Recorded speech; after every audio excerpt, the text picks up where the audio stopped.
నాగార్జున నేను ఏఎంటీఎస్ రాష్ట్ర ప్రధాన కార్యదర్శి.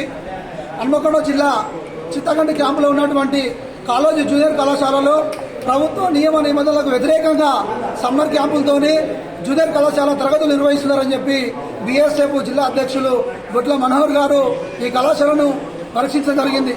ఆ సందర్భంగా ఇక్కడ క్లాసులు జరుగుతున్నాయి వాస్తవమే అని చెప్పి తెలుసుకొని ఆ సంబంధించినటువంటి చైర్మన్ అడిగితే శ్యామ్ సుందర్ రెడ్డి నువ్వు ఏం చేస్తావు, నువ్వు ఒక బాధపడివి, మీ ఎస్సీ ఎస్టీలు ఏం చేస్తారు అని చెప్పి దురుసుగా మాట్లాడేటువంటి శ్యామ్ సుందర్ రెడ్డి.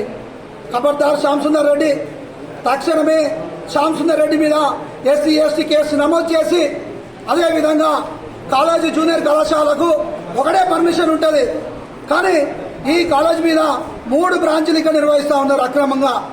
విద్యార్థి తల్లిదండ్రులను మోసం చేస్తూ విద్యార్థులను మోసం చేస్తూ అడ్మిషన్ చేసుకుంటూ క్లాసులు నిర్వహిస్తున్నటువంటి యాజమాన్యం మీద ఎస్సీ ఎస్టీ కేసు పెట్టాలి. లేకుంటే అన్ని వామపక్ష బహుజన విద్యార్థి సంఘాల ఆధ్వర్యంలో పెద్ద ఎత్తున జిల్లా వ్యాప్తంగా ఉద్యమాలు చేస్తామని చెప్పి ఈ సందర్భంగా తెలియజేస్తున్నాను.